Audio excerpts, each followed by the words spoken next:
सदर फेस्टिवल के लिए शहर हैदराबाद में तैयारियां तेजी के साथ जारी हैं। हर साल दिवाली के मौके पर ये उत्सव मनाया जाता है, जिसमें मुल्क के सरकर्दा बैलों को लाया जाता है। इस फेस्टिवल के मौके पर बैलों को सजाया जाता है और उनकी सड़कों पर परेड करवाई जाती है। ये बैल स्टंट भी करते हैं। 1946 में पहली मर्तबा नारायणगुड़ा YMCA में इस फेस्टिवल का एहतमाम किया गया था, जिसके बाद से हर साल दिवाली के मौके पर इस फेस्टिवल के एहतमाम की रिवायत चली आ रही। हर साल इस फेस्टिवल की मकबूलियत में इजाफा ही होता जा रहा। यादव तबके की जानिब से बड़े पैमाने पर यह उत्सव मनाया जाता है। इस फेस्टिवल के सिलसिले में लाए गए बैल अवाम के मरकज तवज्जो बने हैं। ये फेस्टिवल यादव तबके की तहजीब और सकाफत को उजागर करता है। इस फेस्टिवल की काफी अहमियत है। हरियाणा और पंजाब से 2 बैलों को इस फेस्टिवल के सिलसिले में शहर लाया गया। TRS लीडर अर्जुन यादव ने उनका मुशाहिदा किया। साथ ही दीगर बैल जैसे भीम, सरताज और दारा को भी शहर लाया गया। ये फेस्टिवल इस साल 27 अक्टूबर को मुशीराबाद और नारायणगुड़ा इलाकों में मुनक्किद किया जाएगा।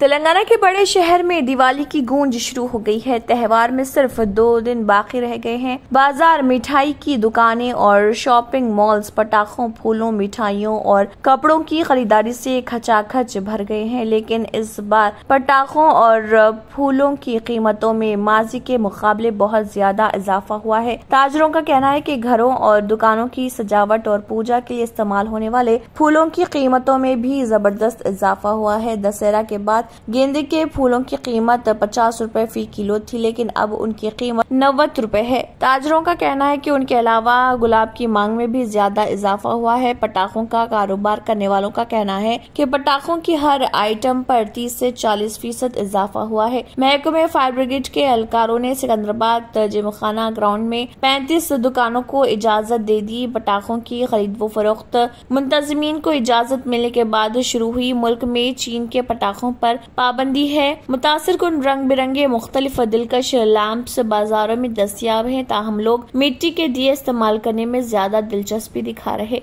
ये मिट्टी के दिए शॉपिंग मॉल्स में भी फरोख्त हो रहे, जिनकी कीमतों में भी गैर मामूली इजाफा हुआ है।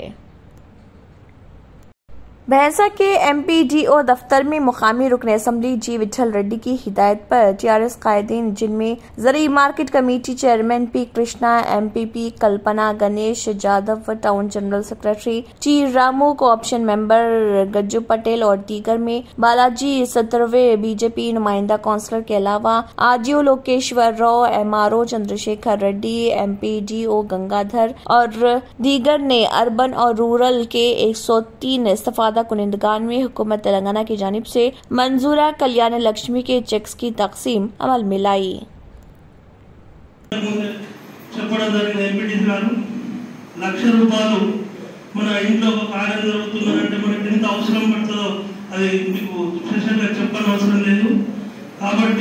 मलऊन रुकन असम्बली राजा सिंह के खिलाफ PG एक्ट का मामला, वकील का इक़दाम अब सोशल मीडिया में मौजू बहस बना हुआ है। मलऊन रुकन असम्बली के वकील की जानिब से सिटी पुलिस कमिश्नर आनंद को एक पेन रवाना किया गया। ई-कॉमर्स वेबसाइट के जरिए वकील ने कमिश्नर को पार्कर पेन रवाना किया। PG एक्ट के मामले में अदालत ने हुकूमत को हिदायत दी कि वो अपना जवाब दाखिल करे, जिस पर सरकारी वकील ने जवाब दिया कि 1650 सफ़हात पर मुश्तमिल जवाब तैयार किया गया है। इन सफ़हात पर दस्तखत करते हुए अदालत में पेश करने के लिए सरकारी वकील ने अदालत से वक्त तलब किया, जिस पर अदालत ने 28 अक्टूबर को अगली समाअत मुकर्रर की। सरकारी वकील के जवाब में मलऊन रुकन असम्बली के वकील ने PG एक्ट पर दस्तखत करने के लिए कमिश्नर पुलिस को बजरिया ई-कॉमर्स वेबसाइट के जरिए पेन रवाना किया और फौरी दस्तखत करने की दरख्वास्त की। वकील का ये इक़दाम सोशल मीडिया पर वायरल होने के बाद मौजू बहस बना हुआ।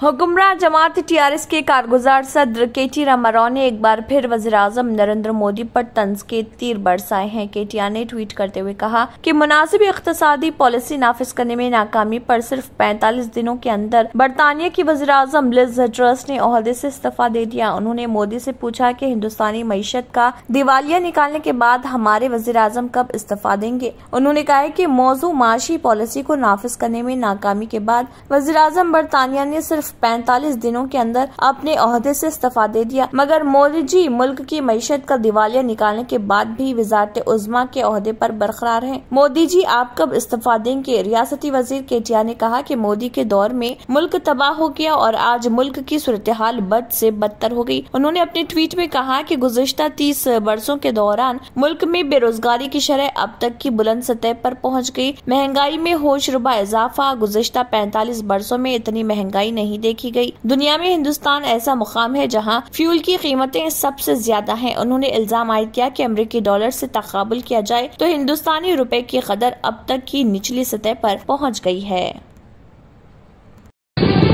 तंत्र मंत्र यंत्र के सम्राट బాబా రజా ఖాన్ బంగాలీ 100% లాభం గ్యారంటీతో పాటు లాస్ అయింది. నా భర్త డిప్రెషన్ లోకి వెళ్లారు. బాబా రజా ఖాన్ బంగాళీ అంతా బాగుచేశారు. ఈ రోజు మా కంపెనీ భారతదేశంలోనే నెంబర్ 1 ఎక్స్పోర్ట్ కంపెనీ అయింది. మా అమ్మాయికి ఎన్ని సంబంధాలు వచ్చినా ఎప్పుడూ ఆటంకాలొచ్చేవి. మా కుటుంబం మొత్తం తీవ్ర నిరాశతో ఉండేవాళ్లం. కానీ బాబా రజా ఖాన్ బంగాళీ ఆశీర్వాదంతో ఇవాళ మా అమ్మాయి పెద్ద కుటుంబానికి కోడలైంది. నేను నిజాయితీగా పనిచేసినందుకు గత 3 సంవత్సరాలుగా ఒకే పోస్ట్ మీద పనిచేశాను. కానీ బాబా రజా ఖాన్ బంగాళీ ఆశీర్వాదంతో వెంటనే ప్రమోషన్ వచ్చింది. ఇప్పుడు నేను జనరల్ మేనేజర్ అయ్యాను. ఎవరితోనైతే నా ఎఫ్ఐఆర్ ఉందో నేను అతన్నే పెళ్లి చేసుకోవాలనుకున్నాను. కానీ వాళ్ళ ఇంట్లో వాళ్లకు ఇష్టం లేదు. వాళ్ళ అబ్బాయి కూడా వాళ్ల మాట వినేవాడు. కానీ బాబా రజా ఖాన్ బంగాళీ చమత్కారం చేశారు. అప్పుడు మా పెళ్లికి అందరూ ఒప్పుకున్నారు. ఉద్యోగం, వ్యాపారం, ఇంటి పోరు, ప్రేమ వివాహం, చేతబడి చేయబడిన వారు, భార్యాభర్తల మధ్య గొడవలు, పెళ్లిళ్లలో ఆటంకాలు, సవతిపోరు, ముట్కార్నీ వశీకరణ స్పెషలిస్ట్. నేను చేసిన పనిని ఎవరైనా సవాల్ చేస్తే వారికి నగదు బహుమతి.